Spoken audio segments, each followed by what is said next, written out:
perfect, perfect, perfect.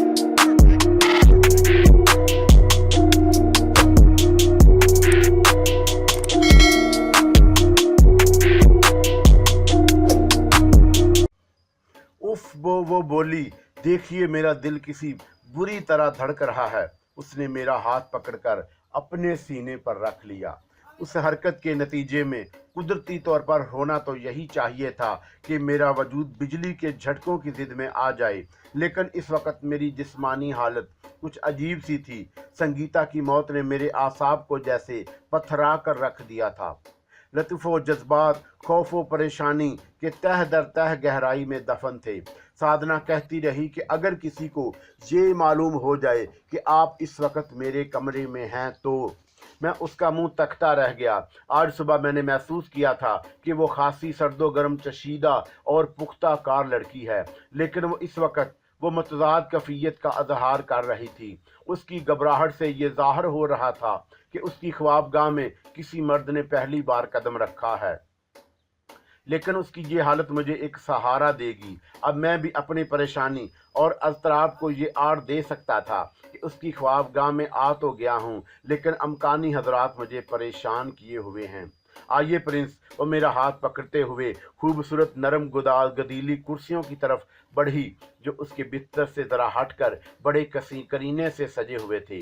उसने मुझे एक कुर्सी के सामने ले जाकर खड़ा कर दिया और फिर दोनों हाथ कंधे पर रखकर दबाव डालती हुई बोली, बैठिए जनाब। उसके लहजे में बड़ी शोखी और बेतकल्लुफ़ी थी। शुक्रिया राजकुमारी, मैं बैठ गया। क्या बात है, इस वक्त तो बड़े संजीदा नजर आ रहे हैं। राजकुमारी ने बड़ी तीखी नजरों से देखा तो मैं सटपका गया। संभलो फलक शेर, इनका घुर्राई, क्या तुम खुद ही सब कुछ चौपट कर देना चाहते हो? दरअसल मैंने भर्राई हुई आवाज में राजकुमारी से कहा, मैं ये सोच रहा था कि कोई आ ना जाए। आता है तो आने दीजिए, वो इठला कर बोली। आप कोई जुर्म करके तो भागे नहीं हैं। यकलख्त मुझे यूं लगा जैसे मेरा दिल एक मर्तबा धड़कना भूल गया हो। मैं ना जाने क्यों ऐसा महसूस कर रहा था कि संगीता ने खुदकुशी नहीं की, बल्कि मैंने उसे कत्ल किया है। जुर्म तो मैं अब करूंगा। मैंने लफ्ज़ अब पर जोर देते हुए मुस्कुराने की कोशिश की। मुझे कत्ल कीजिएगा।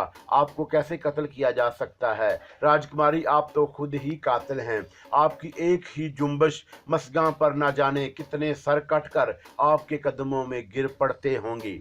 आप ऐरानी है, इसलिए आपको शायरी तो करनी ही चाहिए, उसने हंसते हुए कहा और फिर बोली, ये बताइए कि आप क्या पीना पसंद करेंगे? आज की रात तो बड़ी खूबसूरत है। रात तो क्या, हर वो लम्हा खूबसूरत होता है जो आपकी बज़म में गुजर जाए। वो गई पीने की बात, तो उसके लिए मेरी आंखें ही काफ़ी हैं, राजकुमारी ने जल्दी से कहा और फिर हंस पड़ी। हंसती हुई बोली, हुस्न की तारीफ कहे जाने वाले ये जुमले अब बड़े फरसूदा हो चुके हैं प्रिंस, कोई नई बात कीजिए। नई बात तो गालबन यूं होगी कि आपकी आंखें किसी रॉकेट की तरह तेज हैं और उनकी गहराई में फ्लोरेंस कलर की चमक है। आपके तरोताज़ा आरज की चमक मरकरी बल्ब को शर्माती है। आपकी जुल्फ़ें ऐसी हैं जैसे आबशारे कटोरिया में अबनोसी रंग घुल गया हो। और राजकुमारी हंसते हंसते दोहरी हो गई। वो मेरे सामने की कुर्सी पर बैठी हुई थी। जब वो आगे झुक आई तो उसके नाइट गाउन का गिरेबान मुझे रायनाई और दिलकशी की एक कंवारी सी फिजा में उड़ा कर ले गया, जहां कौसे और बिलाल की ताबानी हुक्मरान थी। उस चुटकुलेबाजी से मुझे सबसे बड़ा फ़ायदा ये हुआ कि वक्ती तौर पर मेरी तवज्जो संगीता के मामले से हट गई। मैं राजकुमारी साधना के कंवारे बदन की खुशबू से मस्त होता चला गया। उस खुशबू में वो सूंधी सूंधी सी महक भी शामिल थी जो बारिश के बाद फिजा में फैल जाती है। ये दोनों खुशबुओं मेरे जज्बाती तलातम को हवा देने के लिए बहुत काफ़ी थे। अब बहुत बदला स्टेज है प्रिंस, राजकुमारी अपनी हंसी पर काबू पाती हुई बोली। जब आप जैसा मैं रुख सामने हो तो तबीयत में जौलानी आ ही जाती है। कहीं ये बारिश का असर तो नहीं? वो मुस्कुराती रही। आप बड़ी नुक्ता रस हैं, मैंने उसे तहसीन अमीज नज़रों से देखते हुए कहा। बारिश वाकई जज्बात को बरांगीख्ता कर देती है। जब बारिश होती है तो मेरा जी चाहता है कि वो अब कभी ना रुके, यूं नहीं रिम झिम होती रहे और ज़िंदगी की आखिरी सांस अपना सफ़र तय कर ले। बहुत खूब। मैंने हल्के से ताली बजाई। बातें आप भी बड़ी खूबसूरत कर लेती हैं, शायद यही फारसी ज़ुबान की खूबी है। क्या आप फारसी जानती हैं? मैंने चौंक कर पूछा। टूटी फूटी सी बोल लेती हूँ। जब उसने फारसी में ये जुमला कहा तो मैं दंग रह गया। वो बिल्कुल अहले फारस की तरह बोली थी। अब आप। मैं बेताबाना कुर्सी से उठा और उसके करीब जाकर दोनों हाथों को उसके कंधों पर रख दिए। उसकी फारसी गोयाई ने मुझे यकलख्त खासा पुरजोश कर दिया। मैं उसकी आंखों में देखता हुआ बोला, आपने ये ज़ुबान कहाँ से सीखी? मैंने ये सवाल फारसी में किया था। 7-8 साल से एक ईरानी लड़की मेरी दोस्त है, उसके साथ रहकर बोलने लगी हूँ। आपका लहजा अहले फारस को शर्मा सकता है। बहुत कम ईरानी लड़कियाँ आपके लहजे की मिठास को पा सकेंगी। अरे आप तो मेरा कंधा क्यों तोड़े डाल रहे हैं? वो हंसती हुई बोली। मैंने वाकई जोश में उसके कंधे पर कुछ ज्यादा दबाव डाल दिया था। उसकी फारसी कोई से मुझे बिला की मसरत महसूस हुई और मेरा जी चाह रहा था कि उसे आगोश में लेकर बुरी तरह भींच डालूं। फरते मस्त का रद्दे अमल बाद औकात कुछ इसी अंदाज में होता है। मैं यूं महसूस करने लगा जैसे साधना का खमीर भी इसी खाक से उठा हो जिसमें मैं पैदा हुआ था। वो मुझे अपनी बिल्कुल अपनी मालूम होने लगी। जो राइंद दरगाह हो चुके हैं वो मेरी इस कैफियत को बेखूबी समझ सकते हैं। क्या आप शायरी से हटकर कोई बात नहीं कर सकते? बातें तो आपसे बहुत सी करनी हैं, लेकिन जब से आपके पास आया हूँ शायरी के सिवा किसी बात को जी नहीं चाहता। बैठिए बैठिए, मैं आपके लिए कोई मशरूब बनाती हूँ। बारिश के हो जाने के बाद भी फिजा में खनकी नहीं पैदा हुई। शायद आज रात बारिश अभी और होगी। मेरी ख्वाहिश है कि वो इसी वक्त शुरू हो जाए और जब तक मैं आपके साथ हूँ वो भी होती रहे। राजकुमारी साधना हंसती हुई उठी और एक गोशे में रखे हुए रेफ्रिजरेटर की तरफ बढ़ गई। दो दो गिलासों में जो मशरूब बना कर लाई हो हल्के धानी रंग का था। उसने एक गिलास मुझे दिया और फिर वो कुर्सी पर बैठने ही वाली थी कि मैंने उसका हाथ थाम कर उसे बैठने से रोक दिया। यूं दूर दूर बैठना क्या आपको अच्छा लग रहा है? मैंने कहा और उसका हाथ थामे हुए बिस्तर की तरफ बढ़ता चला गया। बिस्तर पर हम दोनों करीब करीब बैठ गए और मशरूब की चुस्कियां लेने लगे। आज सुबह आपने जो बातें की थी उन्होंने मुझे अभी तक उलझन में डाल रखा है। मैं किसी तहमीद के बगैर गुफ्तगू को उसी नुक्ते पर ले गया जिसने वाकई मेरे दिमाग को उलझा रखा था। कौन सी बातें प्रिंस? वो एक अदा से अपने सर को बाएं तरफ झुका कर बोली। आपने मुझसे पूछा था कि आप मुझ पर एतमाद कर सकती हैं। हाँ पूछा था, लेकिन इसमें उलझावे की क्या बात है? अगर आप मुझ पर किसी सिलसिले में एतमाद करना चाहती थी या चाहती हैं, आप इतनी रात गए मेरी ख्वाबगाह में मौजूद हैं। क्या ये वाकया एतमाद का मतकादी नहीं? राजकुमारी ने भोलपन से कहा तो मैं उसकी सूरत देखता रह गया। मैं आप पर एतमाद किए बगैर आपको अपनी ख्वाबगाह में कैसे बुला सकती थी? राजकुमारी फिर बोली। मैं जवाब में फौरी तौर पर कुछ नहीं कह सका, लेकिन मेरा जहन राजकुमारी के इस जवाब को कबूल करने पर आमादा नहीं था। मेरे जहन में फौरी तौर पर जो ख्याल आया वो ये था कि सुबह से अब तक के वक्फे में राजकुमारी ने अपना इरादा बदल दिया है। सोच विचार के बाद ही वो इस नतीजे पर पहुंची होगी कि एक अजनबी मेहमान पर कोई राज मुनकशिफ करना मुनासिब नहीं होगा। जी नहीं चाहता कि आपके इस जवाब पर एतमाद करूं, मैंने आहिस्तगी से कहा। क्यों? शायद उसे छठी हिस्स का करिश्मा कहते हैं। मेरे दिल को यकीन है कि आप मुझे कोई ख़ास बात बचाना चाहती थीं, लेकिन अब किसी वजह से आपका इरादा बदल गया है। ओह, इस तरह बैठे बैठे तो मेरी टांगें शल होने लगीं। वो बोली।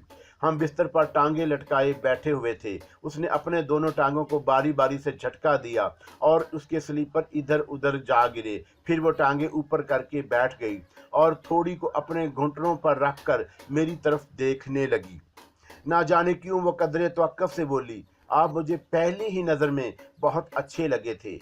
नवाज़ करम, मैंने मुस्कुरा कर कहा और सोचे बगैर न रह सका कि राजकुमारी ने मौजूए गुफ्तगू बदलने के लिए कोई खूबसूरत अंदाज इख्तियार नहीं किया। बिल्कुल साफ ज़ाहिर हो गया था कि वो इस मौजू से कतरा कर निकल जाना चाहती है। कोई खूबसूरत सी कहानी सुनाइए प्रिंस। क्या आपको कहानियाँ नहीं आती? वो अपने बाएं पैर के खूबसूरत अंगूठे से बिस्तर पर दबाव डालने लगी। उसकी नज़रें भी अंगूठे पर थीं। मेरी नज़रों ने भी उसकी दिलकश दावत को कबूल कर लिया।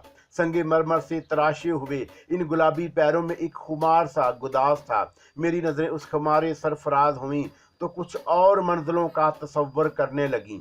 आज की जैसी रातों में कोई नई कहानी सुनाई नहीं दी जाती। राजकुमारी, मेरी आवाज़ में अरताश पैदा हो गया। जब ऐसी फिजा हो तो वही अज़लो अब्दी दिलकशो दिलावेज कहानी दोहराई जाती है। आप यकीन करें प्रिंस, मैंने वो कहानी कभी नहीं सुनी। राजकुमारी बदस्तूर अपने पैरों की तरफ देखती रही, लेकिन ताज पैलेस के गोशों में वो कहानी अक्सर दोहराई जाती है। अभी इस मुशाहदे ने मेरे दिल में एक खलिश सी पैदा कर दी है कि कभी कभी जी चाहता है कि मैं भी वो कहानी सुनूं, लेकिन फिर डर भी लगता है। बाद औकात लोग इन कहानियों के अंजाम में दर्द भी दोबर भर देते हैं। मुझे इस दर्दनाक अंजाम से हौल आता है। आपने मेरी बातों का जवाब नहीं दिया प्रिंस। वो कुछ खामोश रहकर बोली।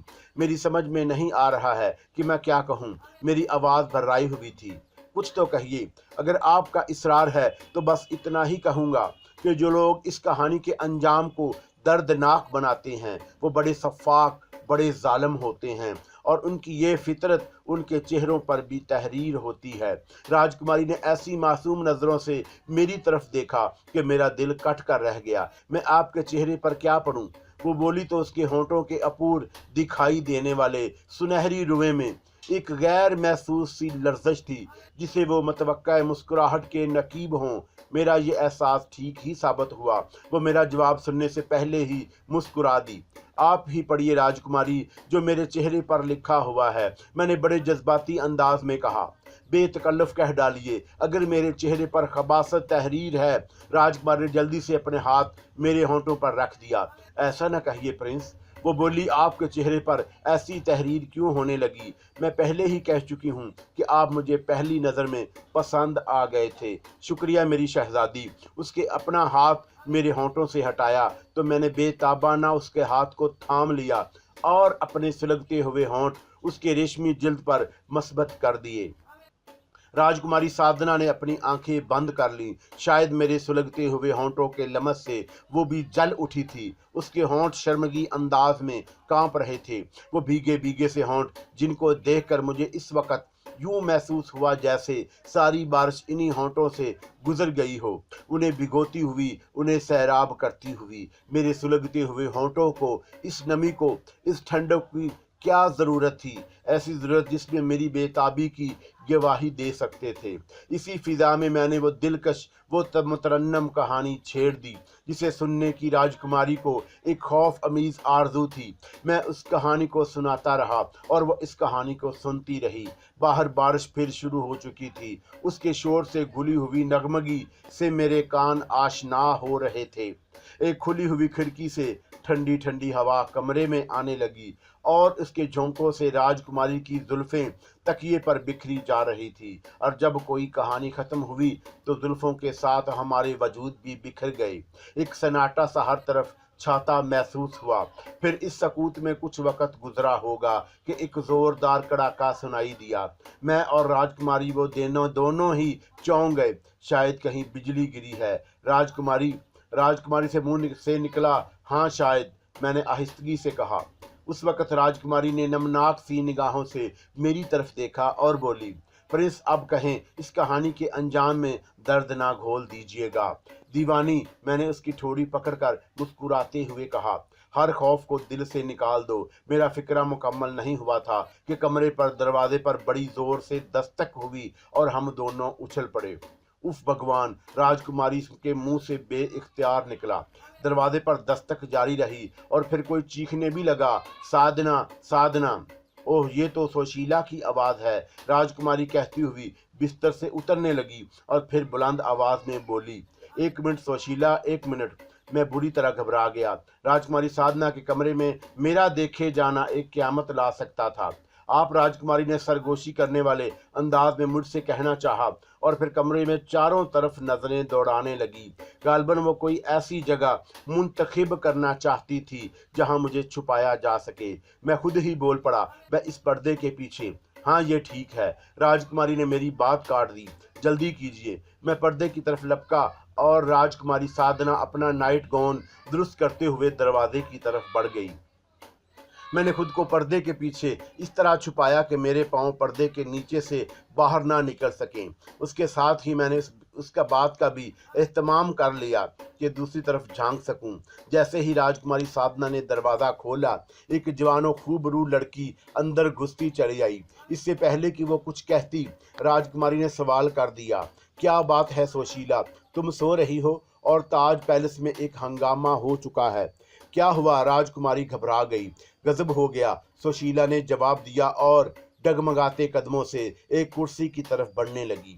इस जवाब ने राजकुमारी के चेहरे पर नजर आने वाली परेशानी को कुछ और गहरा कर दिया। उधर मेरे दिल की धड़कनें भी जैसे तूफान बनी हुई थीं। मैंने फौरन अपने सर की तरफ ध्यान दिया। काफ़ी देर से मैं इनका को फरामोश किए हुए था। अब जो मैंने उस सहारे को तलाश किया तो मुझे अपनी जान निकलती महसूस हुई। इनका मेरे सर पर मौजूद नहीं थी।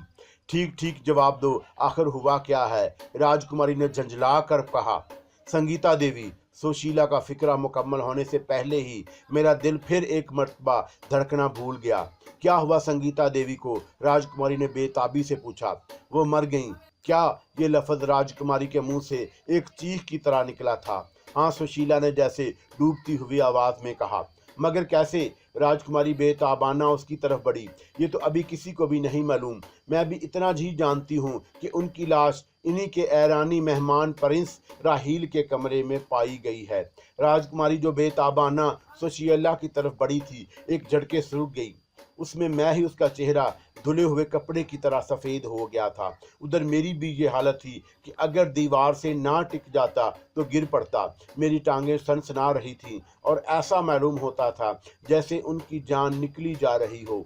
सुशीला की आवाज़ बहुत दूर से आती महसूस हुई। लाश का इल्म एक मुलाजिम के ज़रिए से हुआ। लाश बिल्कुल बरहना मिली है। मैंने देखा कि राजकुमारी साधना की नज़रें आहिस्ता आहिस्ता उस पर्दे की तरफ उठ गई थी जिसके पीछे मैं खड़ा था। साधना के चेहरे पर किसी भी किस्म के तासरात नहीं थे। पत्थर की तरह हेजान चेहरा था और आंखों में सारे जहां की वीरानियां सिमट आई थीं। मैं खुद फरामोशी की इस मंजर से गुजर रहा था जहां आदमी सांस लेना भी भूल जाता है। मेरी सोच की हर लहर राजकुमारी साधना को अपना महवर बना चुकी थी। वो क्या सोच रही होगी? इस सवाल की धमक से मेरा दिमाग हिला जा रहा था। मैंने जिस पर्दे की आड़ ले रखी थी वो पर्दा भी राजकुमारी की नज़रों की काट रोकने से कासर था। मुझे वो निगाहें अपने वजूद में प्युसत होती हुई महसूस हुई। सुशीला जो कमरे में आकर संगीता की मौत की खबर का धमाका कर चुकी थी, अब कुर्सी पर गिर पड़ी। आंखें बंद किए लंबी लंबी सांसें ले रही थी। अगर उसकी तवज्जो राजकुमारी साधना पर होती तो उसने साधना की नज़रों से वो राज भांप लिया होता जो पर्दे के अकब में पोशीदा था। राजकुमारी साधना की नज़रें जिस तरह धीरे धीरे पर्दे की तरफ उठी थी, उसी तरह पर्दे से हटकर सुशीला के चेहरे पर जा रुकी और फिर उसकी मदम सी आवाज़ मुझे बहुत दूर से आती हुई महसूस हुई। अच्छा सुशीला, तुम चलो, मैं कपड़े तब्दील करके अभी आती हूँ। ऐसा लगता है संगीता दीदी का कातिल वही ऐरानी है। सुशीला कुर्सी से उठती हुई बोली। जो भी हो उसका पता लग ही जाएगा। राजकुमारी साधना ने अपना निचला होंठ दांतों से काटते हुए कहा। जल्द आना, सुशीला दरवाजे की तरफ बढ़ती हुई बोली। उधर पर्दे के पीछे मैं इस तरह खड़ा हुआ था जैसे कोई मुजरिम अपनी मौत की सज़ा सुनने के लिए तैयार हो। मेरा दिल डूबा जा रहा था और टांगों में ऐसी सनसनाहट फैली हुई थी जो नाकाहत का रद्द अमल होती है। हालात ने मुझे ज़िंदगी के एक ऐसे मोड़ पर ला खड़ा किया जहाँ से निकलने वाले तमाम रास्ते पुरखतर थे। इनका मेरे सर पर मौजूद होती तो कोई बात नहीं थी, लेकिन उसकी अदम मौजूदगी में मुझे परेशानियों के सिवा कुछ ना मिलता। अब इस महल में मेरे हमदम और दमदार साज कोई नहीं था। संगीता मर चुकी थी और राजकुमारी साधना जिसे मैं अपने करीब ले आया था वो यकीनन अब मुझसे बरगश्ता हो जाएगी।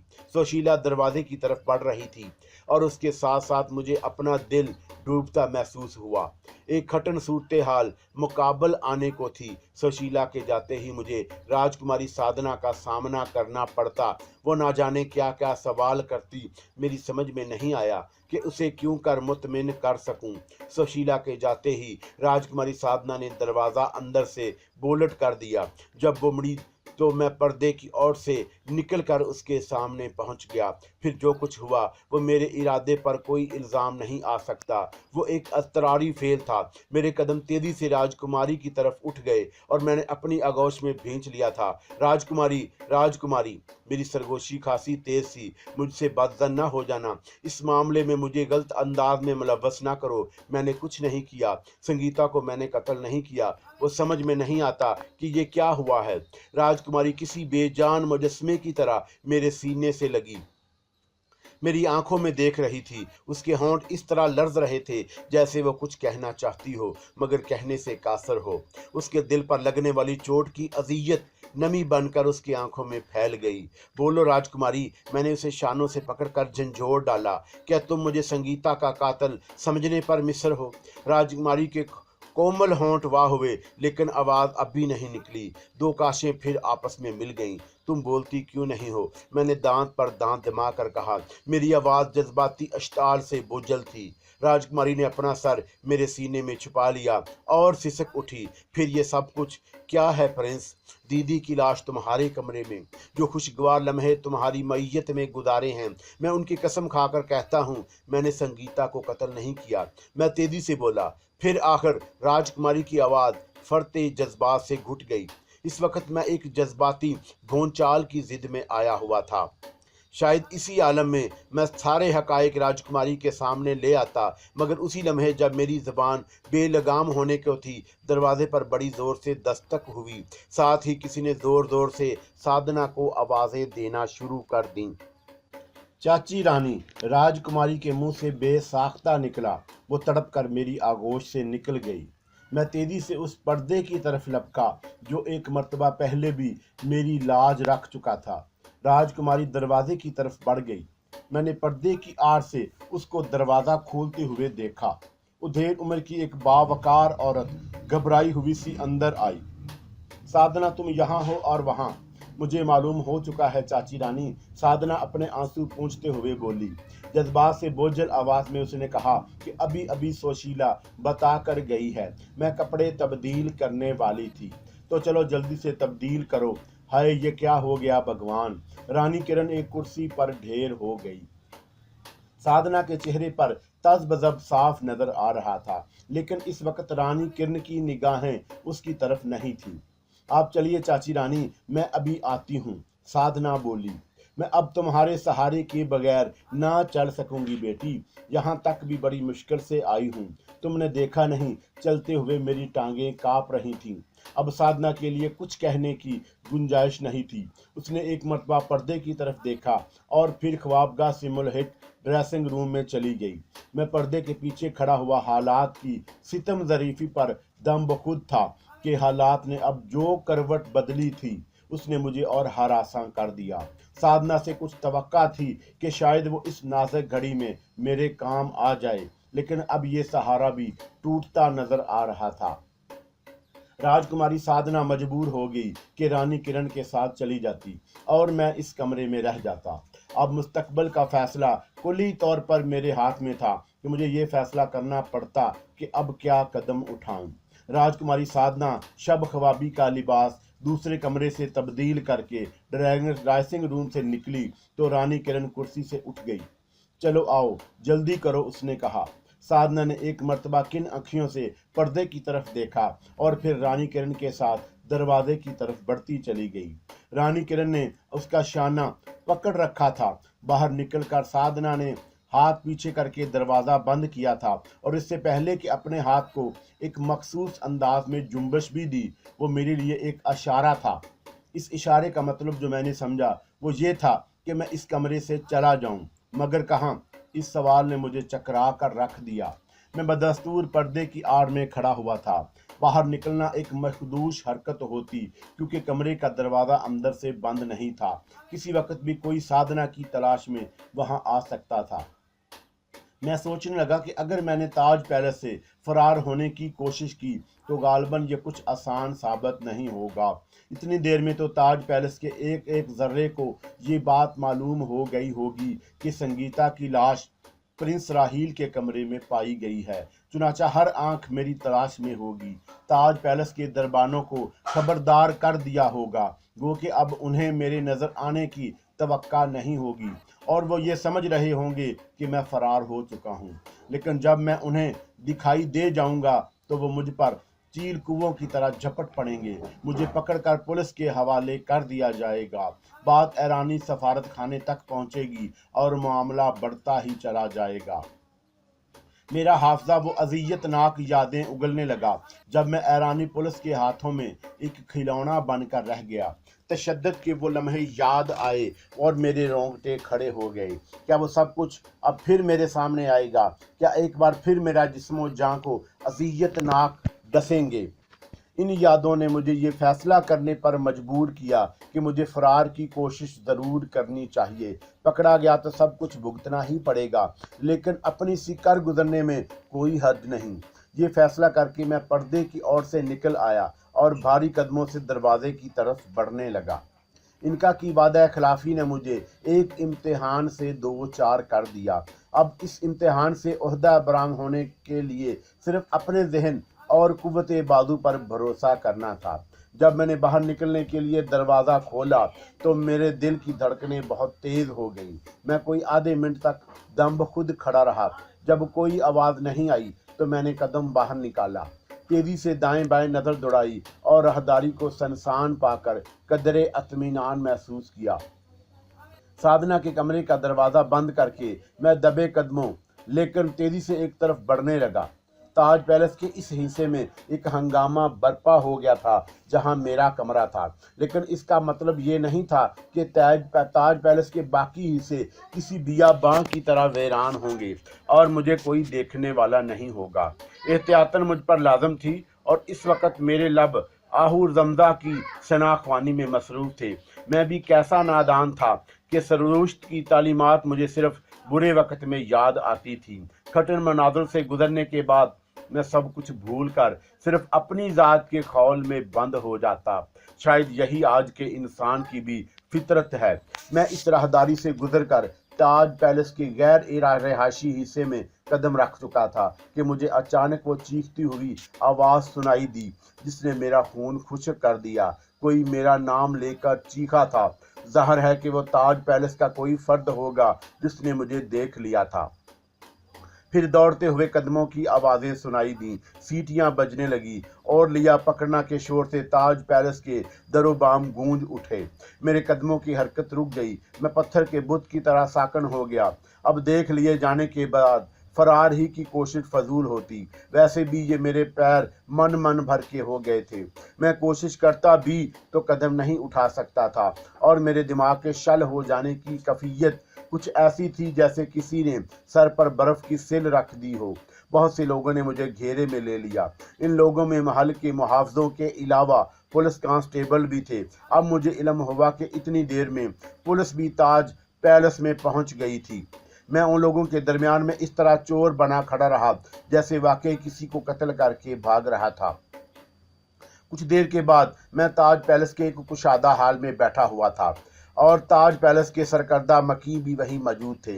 हाल के चारों दरवाज़ों पर कांस्टेबलों को मुतय्यन कर दिया गया, गोया मेरे फरार की राहें मासूद कर दी गईं और दो पुलिस अफसर मेरे सामने बैठे हुए मुझ पर सवालात की बौछार किए जा रहे थे, जिसके जवाब में मेरे मुंह से एक लफ्ज़ भी नहीं निकल रहा था। जुबान जैसे सुन्न होकर रह गई और पसीने छूट रहे थे। मुझे अपनी सफाई पेश करनी चाहिए थी, लेकिन मेरी समझ में नहीं आ रहा था कि कहूँ तो क्या कहूँ।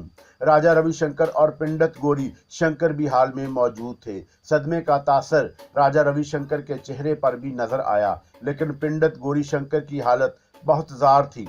वो बूढ़ा तो था, लेकिन इस वक्त अपनी उम्र से 10 साल ज़्यादा बूढ़ा नजर आ रहा था। बेटी की मौत ने उसके असाब को जैसे तोड़ मरोड़ कर रख दिया। उसकी धुंधली आंखें इस तरह सुर्ख हो रही थी जैसे वो बेतहाशा रोया हो। जब वो मेरी तरफ देखता था तो उसकी आंखों से नफरत की चिंगारियां फूटती महसूस होने लगती। अदावत के शोले लपकते महसूस होते। उसके अंदाज से साफ जाहिर था कि वो संगीता की मौत का सबब जानता है और उसके ख्याल के मुताबिक तमाम जिम्मेदारी मुझ पर आयद होती है। जब पुलिस अफसर मेरी खामोशी से तंग आ गए तो आपस में बातें करने लगे। वो इस ख्याल पर मुत्तफिक होने की कोशिश कर रहे थे कि उन्हें अब ईरानी सफारतखाने से राब्ता कायम करना चाहिए। अभी वो इस ख्याल पर गुफ्तगू कर ही रहे थे कि एक दरवाजे पर मुतअय्यन कांस्टेबल करीब आया और अफसरान को बताने लगा कि राजकुमारी शेखर कोई बहुत ज़रूरी बात बताने के लिए वहाँ आना चाहती है, उसे आने दो। पुलिस अफसरान की बजाय राजा रविशंकर ने बड़े दबदबे से कहा, और जब कांस्टेबल ने सवालिया नज़रों से अपने अफसरान की तरफ देखा तो उन्होंने भी असबात में सर हिला दिए। राजकुमार शेखर राजा रविशंकर के एक रिश्ते के भाई का लड़का था। उसके वालिदैन उसके बचपन ही में मर गए थे। उसकी परवरिश और तालीम और तरबियत राजा रविशंकर ही की मरहूने मिन्नत थी। मुझे उसका तारफ़ तो हासिल था, मगर अभी उससे गुफ्तगू करने की नौबत नहीं आई थी। मैंने उसे तेज़ी से हाल में आते हुए देखा और मुझे ये खदशा लाहक हो गया कि अब मेरे खिलाफ कोई शगुफा खिलेगा। राजकुमारी शेखर जो ज़रूरी बात बताने के लिए वहाँ आया, वो बात मेरी ज़ात से हटकर नहीं हो सकती थी। राजकुमार शेखर इस तरह हाँप रहा था जैसे दौड़ता हुआ हाल तक आया हो। वो करीब आते ही पुलिस अफसरान से मुखातब हो गया। उसने कहा कि मुझे अभी अभी पता चला कि संगीता देवी की मौत के सिलसिले में प्रिंस को हिरासत में ले लिया गया है। क्या ये दुरुस्त है?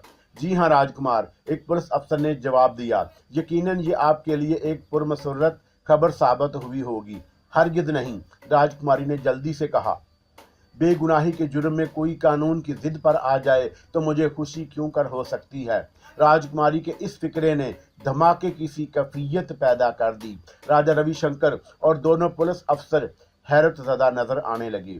पंडित गौरीशंकर नफरत और गुस्से के मिले जुले तासरात के साथ राजकुमार को घूरने लगा। उधर मेरी ये हालत थी कि अगर दिल मारे खुशी के धड़कना भूल जाता तो कोई हैरत अंगेज बात ना होती। मैं तसव्वुर भी नहीं कर सकता था कि ताज पैलेस में मेरा कोई गम गुसार भी मौजूद है। ये तुम क्या कह रहे हो शेखर? राजा रविशंकर की आवाज़ गूंजी। मैं ठीक कह रहा हूँ चाचा जी, राजकुमार ने बड़ी अदब से कहा। क्या प्रिंस ने बताया नहीं कि ये रात का खाना खाकर मेरे कमरे में चले आए थे और अभी थोड़ी देर पहले तक मेरे साथ शतरंज खेलते रहे हैं? मैं इस बयान पर हैरत से उछल पड़ा। राजकुमारी की इस दरोग बयान पर मैं बेहद मुतहय्यर रह गया। गनीमत हुआ कि इस वक्त किसी की तवज्जो मेरी तरफ नहीं थी, वरना मेरा रद्द अमल राजकुमार शेखर के बयान को मुश्तबे कर देता। सब लोग उसी की तरफ देख रहे थे और अब मेरी तरफ मतवज्जा हो गए। उसने मुझसे पूछा, क्यों प्रिंस, कि अभी तक आपने अपनी सफाई पेश नहीं की? मैंने अपने खुश्क होंठों पर जुबान फेरी, लेकिन जवाब में मेरे मुंह से एक लफ्ज़ भी नहीं निकल सका। इस मरतबा मेरी खामोशी का सबब हैरत की ज्यादती थी। तो ये इस तरह खामोश हैं जैसे गूंगे हों। एक पुलिस अफसर ने राजकुमार शेखर की तरफ देखते हुए कहा। हम सवालात कर करके थक गए, मगर इनके मुंह से एक लफ्ज़ भी नहीं निकला। क्या बात है प्रिंस? राजकुमार शेखर ने बड़ी अपनाइयत से मेरे करीब बैठ गया। आखिर आप अपनी बरीयत में कुछ बोले क्यों नहीं? आपको बताना चाहिए कि आपको रात मेरे साथ थे। आखिर ये खामोशी क्यों? मेरी समझ में ये नहीं आ रहा था कि क्या बोलूं। मैंने भर्राई हुई आवाज़ में कहा, संगीता की मौत ने मेरे हवास मुख्तदिल कर दिए हैं। बस मैं पागलों की तरह इन लोगों का मुंह तक रहा हूं। मुझे यकीन नहीं आ रहा कि ये लोग सच बोल रहे हैं। मैं कैसे यकीन कर लूं कि मेरी वो प्यारी दोस्त अब इस दुनिया में नहीं रही। कहाँ तो मैं बिल्कुल खामोश था और दिल ही दिल में हैरान भी हो रहा था कि ना जाने क्यों कर वो अल्फाज मेरी ज़ुबान से अदा होते चले गए। यकीनन उसमें मेरे इरादे को दखल नहीं था। कोई अनजानी सी ताकत थी जिसने मुझसे सब कुछ कहलवा दिया था, और वो अनजानी सी ताकत शायद शेखर ही की थी। किसी हमदर्द का सहारा मिल जाए तो बहुत कुछ कर गुजरने की हिम्मत पैदा हो जाती है। मेरे इन अल्फाज ने राजा रविशंकर और पुलिस अफसरों को मुतासर किया हो या ना हो, लेकिन ये बात तय थी कि पंडित गौरीशंकर पर जरा भी असर नहीं हुआ। उसकी आंखें बदस्तूर नफरत और अदावत की अमाजगाह बनी रहीं। प्रिंस आपके कमरे में कब पहुंचे थे? एक पुलिस अफसर ने राजकुमार शेखर से सवाल किया। ये 9 बजे की बात है। अगर आपके बयान को दुरुस्त मान लिया जाए तो प्रिंस वाकई इस मामले से आलूदा नहीं हो पाते। पुलिस अफसर ने पुरख्याल अंदाज में सर हिलाते हुए कहा, क्योंकि मुलाजिम सुंदर के बयान के मुताबिक संगीता देवी उससे 9:30 बजे मिली थी और उन्होंने उसे हदायत की थी कि वो खाने के बर्तन लेने के लिए 1.5-2 घंटे बाद प्रिंस के कमरे में आए। ये हदायत उन्होंने इसीलिए की थी कि वो इस दौरान में प्रिंस से किसी खास मौजू पर गुफ्तगू करना चाहती थी और किसी किस्म की दखल अंदाजी से गुफ्तगू में खलल पड़ना उन्हें गवारा नहीं था। राजकुमारी की पेशानी पर नागवारी की एक सिलवट पड़ गई। वो पुलिस अफसर के नाखामोश होते ही बोला, आपका पहला जुमला खासा काबिले गौर है। आपने कहा है कि अगर मेरा बयान दुरुस्त मान लिया जाए तो गोया मेरे बयान को मुश्तबा भी समझा जा सकता है। राजकुमार, पुलिस अफसर ने दबे लहजे में कहा, गुस्ताखी माफ। हम पुलिस वालों को पहला सबक यही दिया जाता है कि हम शुबहात की डगर से कभी ना हटें। बकवास हैं ये बातें, राजकुमार ने बफर कर कहा। फैसला करने से पहले ये भी देखना चाहिए कि सामने कौन है। मेरे बयान पर शुबा करने का मतलब ये है कि मेरी तौहीन की गई और मैं इस तौहीन को बर्दाश्त नहीं कर सकता। आखिर ये कैसे सोचा जा सकता है कि मैं अपनी बहन के मौत के मामले में एक गैर मुल्की मेहमान की हमायत करूंगा? मैं प्रिंस राहील को सिर्फ चंद दिन से जानता हूं। आप गलत समझे हैं राजकुमार। दूसरा पुलिस अफसर जल्दी से बोल पड़ा।